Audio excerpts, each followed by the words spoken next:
The suffocating air of the naval base hangs heavy. Can you feel that tension building as a young woman in crisp new fatigues steps into a room full of battle-hardened SEALs? Their eyes sweep over her, dismissive smirks spreading across those weathered faces. A voice cuts through the silence. A rookie leading us? That's a joke. She stays silent, but oh, her gloved hands clench tight, fighting desperately to keep her heart from trembling. Have you ever witnessed the heart-wrenching moment when an entire unit bets their lives on someone they didn't trust at all? Meet Lieutenant Emma Rodriguez, just 22 years old, with chestnut hair pulled back in a regulation bun, and eyes that still hold traces of youth but burn with such quiet determination it's inspiring. Isn't it? In a world where respect is earned through years of blood, sweat, and proven combat experience, she was an anomaly, too young, too untested, too different. Emma came from ordinary people. Her father a dedicated park ranger, her mother a caring school teacher. No military dynasties here, no family traditions of service stretching back generations. How isolating that must have felt. While her SEAL teammates had grown up hearing gripping war stories around dinner tables, Emma had learned about nature, patience, and the art of reading terrain from a man who spent his life protecting national forests. Imagine the contrast. She'd been selected for the experimental leadership program, not because of her physical prowess, though she'd passed every grueling fitness test, but because of something the Pentagon psychologist called spatial intelligence. Wow, what a unique gift. Emma could look at a topographical map and see the story it told, where water would flow during storms, which ridges would provide cover, how valleys would channel sound and movement. It's like the land whispered secrets to her. It was a skill that had impressed her instructors at the Naval Academy. But here, among men who'd earned their knowledge through intense firefights and heart-pounding close calls, it felt like bringing a textbook to a gunfight. Oh, the humiliation started on day one, and it stung deeply. During the morning fitness run, Emma fell behind the pack, not dramatically, but enough for the veterans to notice and file away as evidence of her inadequacy. Can you picture their judgmental glances? Sergeant First Class Morrison, a 12-year veteran with 3 combat deployments under his belt, had even jogged backwards just to make sure everyone could hear him. She can't even keep up. Imagine her calling shots in combat when we're all depending on her speed. The laughter that followed wasn't cruel exactly, but it was dismissive, the kind that says, "You're not worth getting angry about." That hurt worse than open hostility would have. Oh, the pain of being invisible. During tactical briefings, Emma was assigned to observe and document military speak for "sit quietly and don't interfere." How frustrating.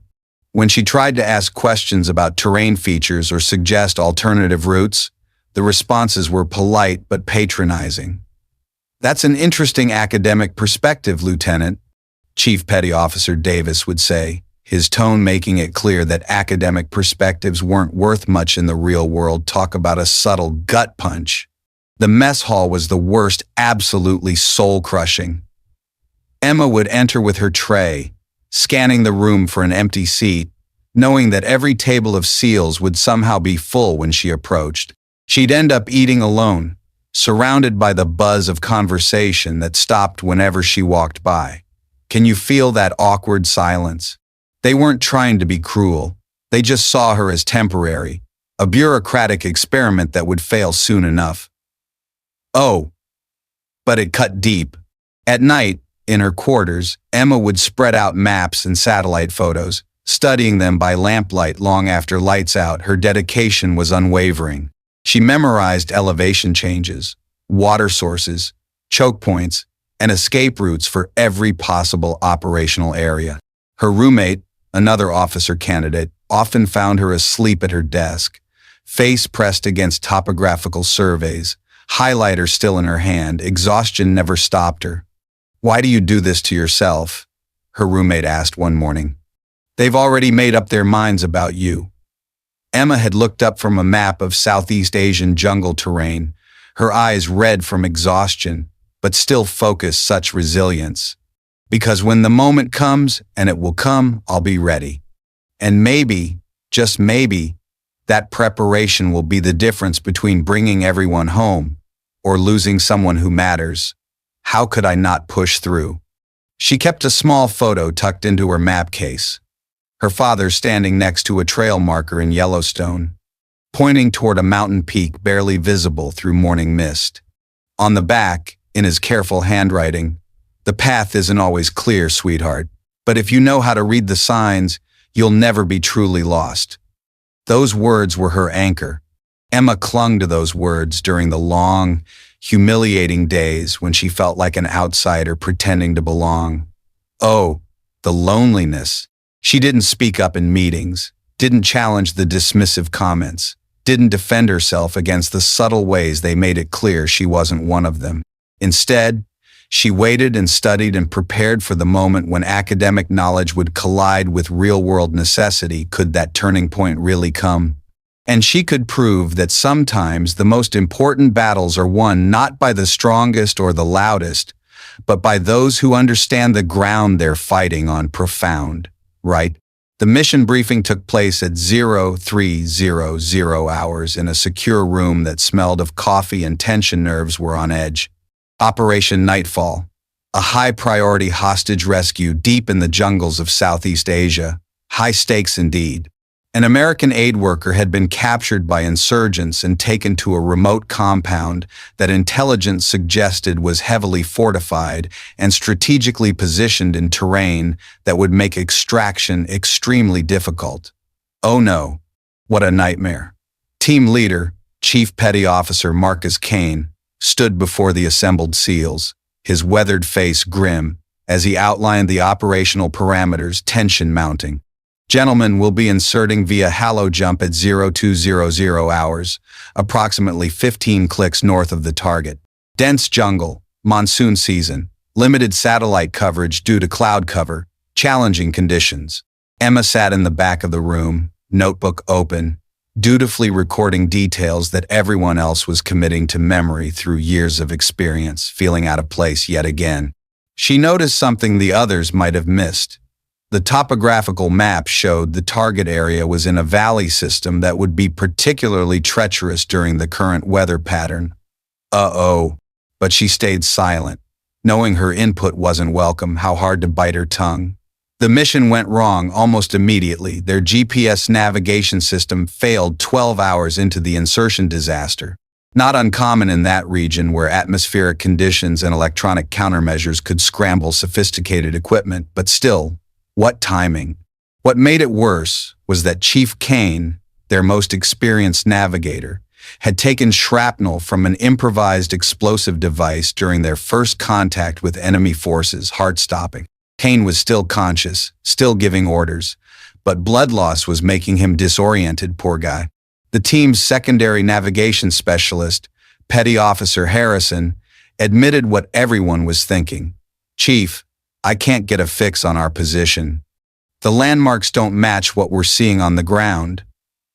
They were lost in hostile territory with a wounded team leader and a mission clock that was already running behind schedule. Panic rising.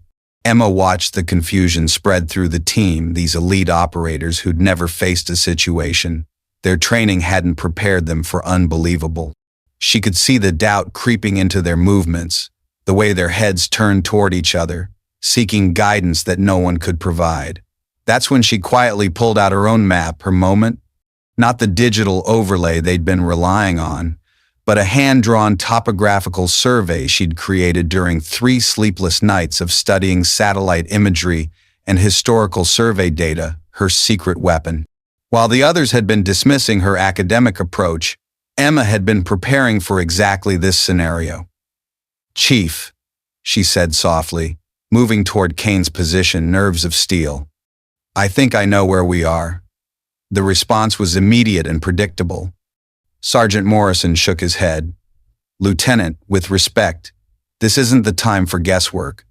You leading SEALs? Ridiculous," muttered another team member, though quietly enough to maintain plausible deniability. "But Chief Kane, blood loss making him more practical than proud. gestured for her to continue. Let's hear it, Rodriguez.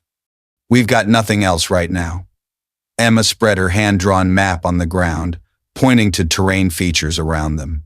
Based on the elevation changes we've experienced and the sound of water to our east, I believe we're here approximately 2 clicks south of where we think we are. She traced a route with her finger, confident now. There's a dry stream bed that runs northeast. If we follow it for approximately 40 minutes, it should bring us to high ground where we can establish visual contact with the target area. The team exchanged glances. Morrison crossed his arms. That's a lot of assumptions, Lieutenant. It's not assumptions, Emma replied, her voice steady despite the weight of a dozen skeptical stares standing tall. I've studied every topographical survey of this region going back 15 years. The stream bed shows up on satellite imagery from the dry season. It's our best option for covered movement toward the objective. Petty Officer Davis, the team's demolitions expert, looked at Kine questioningly. The chief was pale, clearly struggling to maintain focus, but his tactical mind was still functioning, holding on. We're behind schedule and off course. We need to make a decision. Kane looked at Emma's map, then at his team, then back at the young lieutenant who'd been dismissed as a bureaucratic experiment.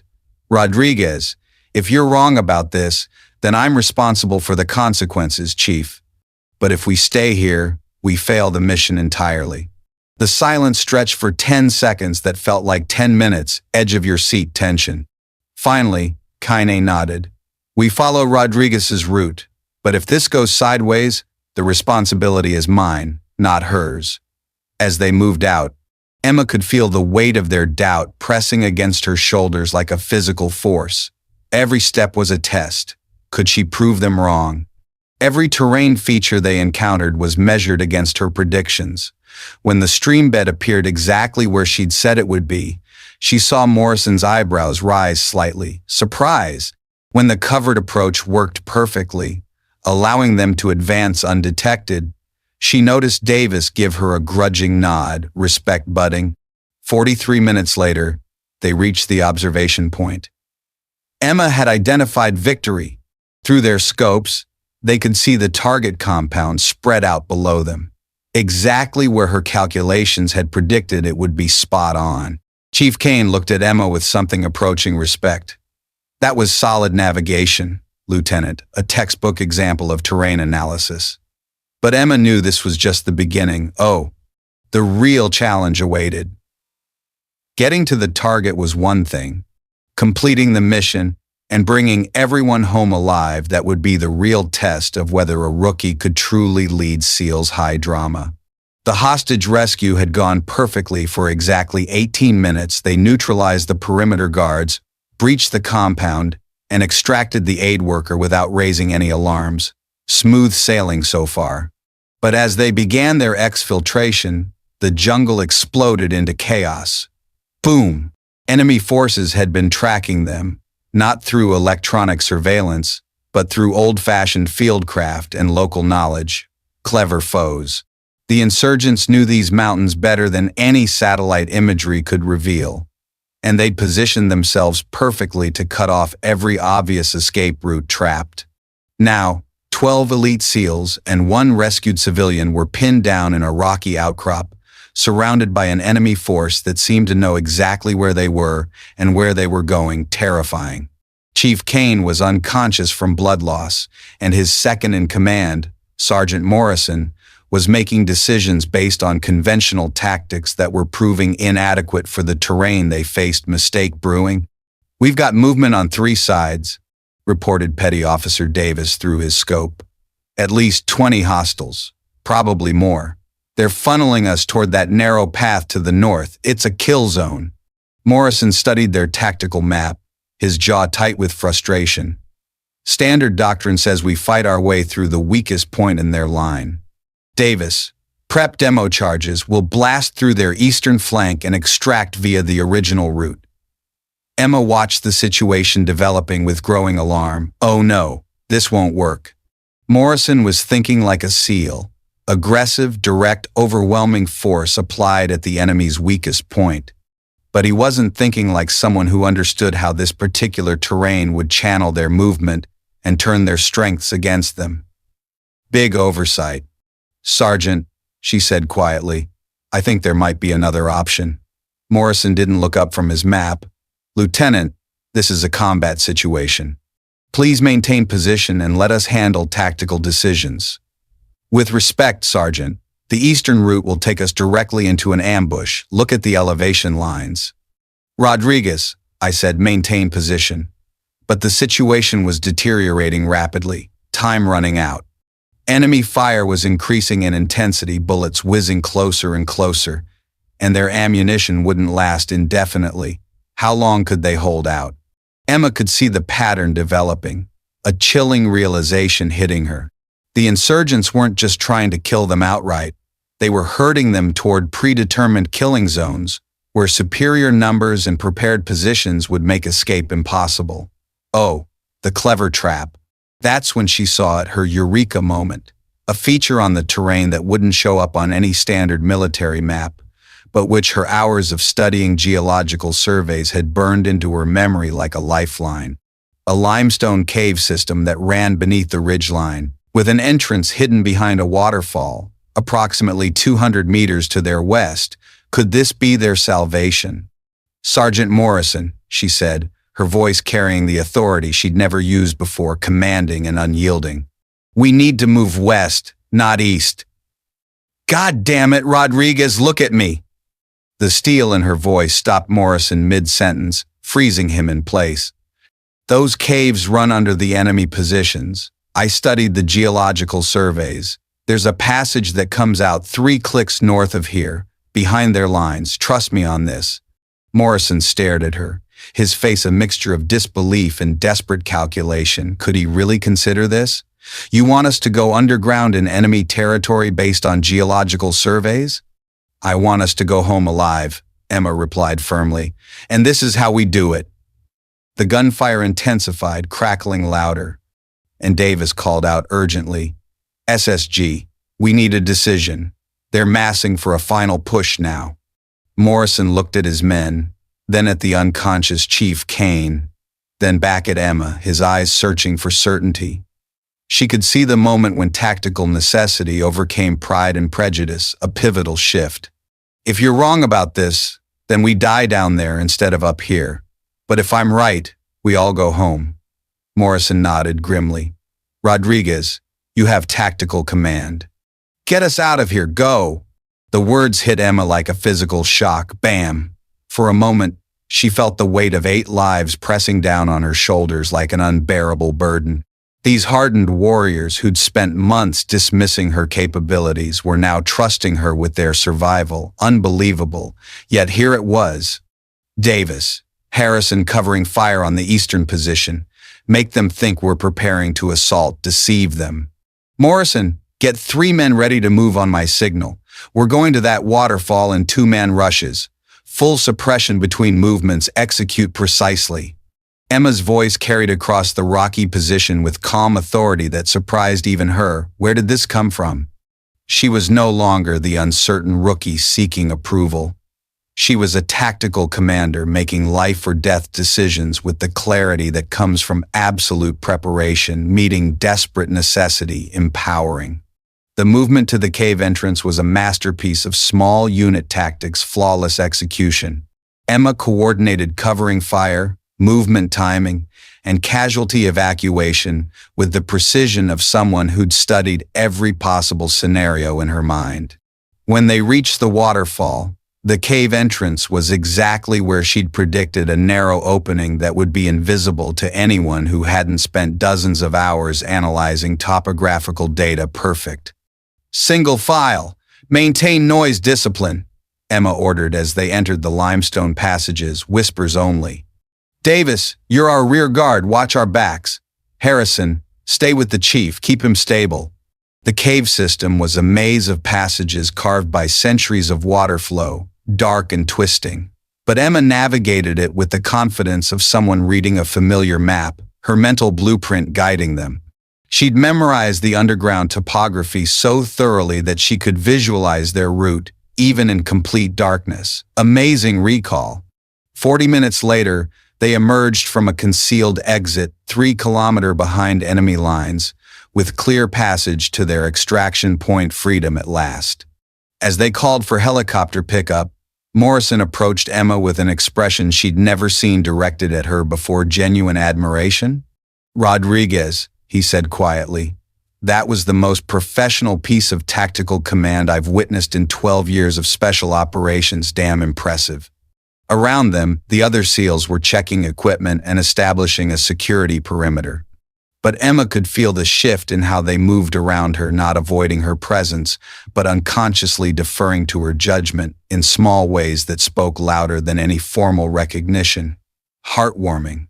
If you were one of those SEALs in that situation, how many points would you give the rookie from 1 to 10? Think about it. She'd brought them home, all of them, every single one. And in doing so, she'd proven that sometimes the most important leadership quality isn't the ability to shout orders. It's the wisdom to know which path leads safely through the darkness. Profound truth. When the team reached the temporary safe zone, adrenaline still coursing through their veins like wildfire, Petty Officer Davis finally asked the question that had been building since the cave navigation. "Rodriguez, where the hell did you learn all that? Seriously?" Emma was checking Chief Kaney's vitals, her hands steady despite the emotional whirlwind of the past few hours, composure under pressure. The question hung in the air like smoke from a spent shell casing, thick and lingering, and she could feel every member of the team waiting for her answer, curiosity peaking. She sat back on her heels, looking out toward the jungle canopy where their helicopter would arrive in 20 minutes. 12 years as a Girl Scout," she said simply. "Every summer, every weekend, every chance I got to be in the wilderness building those foundations." The SEALs exchanged glances, surprised looks all around. Morrison frowned. "Girl Scouts don't teach cave navigation and tactical terrain analysis, do they?" "No," Emma agreed with a small smile. "But they teach you how to read the land, how to find your way when you're lost, how to keep a team together when everything goes wrong, essential skills." She paused, her voice taking on a quieter tone, reflective. "And my father, he taught me the rest, my greatest mentor." She reached into her map case and pulled out the photographs she'd carried through every training exercise, every humiliating meal in the mess hall, every night when she'd questioned whether she belonged here. The image showed a man in ranger uniform standing beside a trail marker, strong and wise, mountains rising behind him like ancient guardians, majestic. Ranger James Rodriguez, Park Service. He spent 30 years protecting wilderness areas, leading search and rescue operations, mapping terrain that most people never see as passion. Emma's voice carried a mixture of pride and grief, bittersweet. He died in Afghanistan, attached to a Marine unit as a terrain specialist, tragic. Stepped on an IED while leading them through a mountain pass he'd mapped from satellite imagery, gone too soon. The silence that followed was different from the dismissive quiet she'd grown accustomed to. This was the respectful silence that warriors give to fallen comrades, even ones they'd never met. Honor in the air. He left behind boxes of military survey maps, geological studies, topographical analyses of every major conflict zone of the past 20 years, his legacy. I grew up studying them, learning to see terrain the way he did, not just as obstacles to overcome, but as puzzles to solve. Fascinating. Emma carefully returned the photograph to its place tenderly. "When I was 8, he'd quiz me on elevation changes. When I was 12, he'd have me plot routes through national parks using only compass and contour lines. Those lessons stuck." Harrison, the team's communications specialist, shook his head slowly, impressed. "That's why you knew about the caves. You'd studied the geological surveys." "I'd studied everything," Emma confirmed. "Soil composition, water tables, seasonal flooding patterns, mineral deposits that create cave systems thoroughly. My father always said that amateurs study tactics, but professionals study logistics and terrain-wise words." Morrison was quiet for a long moment, processing this revelation, deep thought. Finally, he spoke. Your father would be proud, Lieutenant, truly. What you did today, that wasn't just good navigation. That was professional-level tactical command under impossible circumstances outstanding. Emma felt her throat tighten unexpectedly, emotion surging. She'd imagined this moment of acceptance countless times, but she'd never expected it to come wrapped in grief for a father who would never see her prove herself poignant. Chief Kane stirred, consciousness returning gradually, waking up. His voice was weak, but alert. Status report. Mission successful, Chief, Morrison replied. All personnel accounted for. Hostage recovered. 0 friendly casualties. Lieutenant Rodriguez led us through a cave system to avoid enemy contact during exfil. Kane's eyes found Emma, studying her with the calculating gaze of a veteran leader, reassessing a previous judgment reappraisal. Outstanding work, Lieutenant. That kind of terrain knowledge, that's the difference between missions that succeed and missions that become memorials crucial. As the distant sound of helicopter rotors reached them, thump-thump approaching, Emma realized that something fundamental had shifted, profound change. She was no longer the outsider being grudgingly tolerated. She was a proven member of a team that had tested her under the most extreme circumstances possible and found her worthy of their trust, earned it. The validation she'd been seeking wasn't coming in the form of loud praise or formal recognition. It was arriving quietly in the way Davis checked with her before selecting the landing zone coordinates. Subtle respect, in the way Morrison positioned himself to cover her sector without being asked, in the way Kane looked at her when he spoke about mission success, true belonging. She belonged here finally, undeniably. She belonged, yes. The helicopter ride back to base was quieter than most post-mission flights, reflective hush. Chief Kane slept under medical supervision, his vital signs stable, but requiring continued monitoring, resting hero. The rest of the team sat in the familiar silence that follows successful operations, decompressing. Each man processing what they'd experienced, what they'd learned, and how close they'd come to a very different outcome. Hair-raising. Emma stared out the aircraft window at the jungle canopy passing below, still feeling the weight of command decisions that had determined whether 8 families would receive heroes' welcomes or folded flags. Immense responsibility. The magnitude of what had happened was beginning to settle into her consciousness, overwhelming. She led Navy SEALs through a combat situation and brought everyone home. Alive, incredible. But more than that, she'd proven something to herself that no amount of external validation could provide: inner strength. She belonged in this world, not because someone had decided to give her a chance, but because she'd earned her place through preparation, competence, and the kind of steady courage that emerges only when everything is at stake. Triumph. When they landed at the forward operating base, Emma expected the usual post-mission routine: medical checks, equipment inventory, preliminary debriefing, routine stuff. What she didn't expect was the crowd that had gathered on the landing zone. Surprise! Word had spread through the base communications network that an impossible mission had succeeded against all odds, buzzing. But there were no ceremonies, no formal recognition, no speeches about breaking barriers or proving points, none of that fanfare. The SEALs didn't work that way. Their world was understated. Their respect was earned quietly and expressed even more quietly in the small gestures that meant everything to those who understood their significance meaningful. As Emma walked across the landing zone toward the debriefing room, something extraordinary happened. Magical. One by one, SEALs from other teams stopped what they were doing and nodded to her as she passed, not the polite acknowledgement given to officers because of their rank, but the recognition that flows between warriors who've proven themselves under fire, peer respect. Sergeant Martinez from Echo Team, a 15-year veteran who'd never spoken to her before, stepped into her path and extended his hand-warm gesture. "Heard what you did out there, Lieutenant. That was solid work, respect." Petty Officer Williams from Bravo Team simply nodded and said, "Welcome to the teams, ma'am, inclusion." But the most meaningful moment came in the mess hall 3 hours later. Touching. Emma entered with her dinner tray, expecting to find her usual empty table in the corner lonely spot. Instead, she found Morrison and Davis sitting at a table near the center of the room, with an empty chair clearly reserved for her invitation.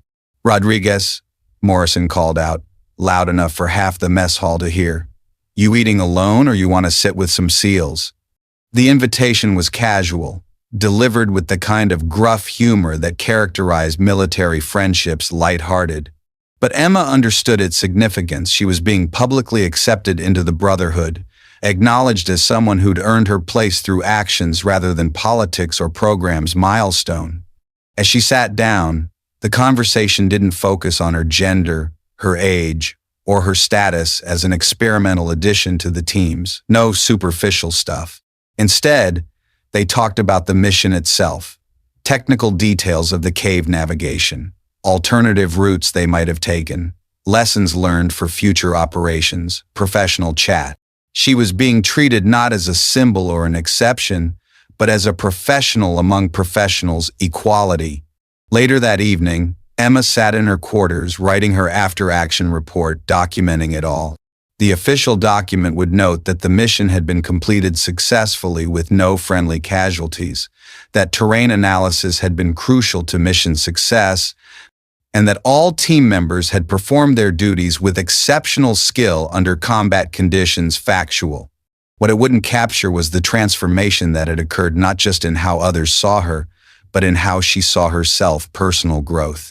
She'd stopped being the rookie trying to prove she belonged and become the professional who simply did belong. Confident now. Her father's photograph sat on the desk beside her report, cherished memento. And for the first time since his death, Emma felt truly connected to his legacy. Deep bond. He'd taught her to read the land, to find paths through impossible terrain, to lead people safely through dangerous places. His gifts. Tonight, she'd done exactly that, honoring him. There would be other missions, other challenges, other moments when her competence would be tested, inevitable. But something fundamental had changed during those hours in the jungle caves. Irreversible. She discovered that respect isn't granted, it's earned, one good decision at a time, one team brought safely home, hard won. And sometimes the greatest recognition comes not from medals or ceremonies, but from the quiet nod of professionals who've seen your work and found it worthy of their trust. Priceless. The path hadn't always been clear, but she learned to read the signs, mastered it. And now, finally, she was no longer lost, found. Comment. Silent leadership. If you believe the most powerful leadership comes through actions, not words, and that sometimes the people others doubt the most are exactly who you need when everything is on the line. Spot on. Subscribe if you want more stories about ordinary people who prove that courage isn't about being the loudest in the room. It's about being the most prepared when lives depend on your decisions. Absolutely.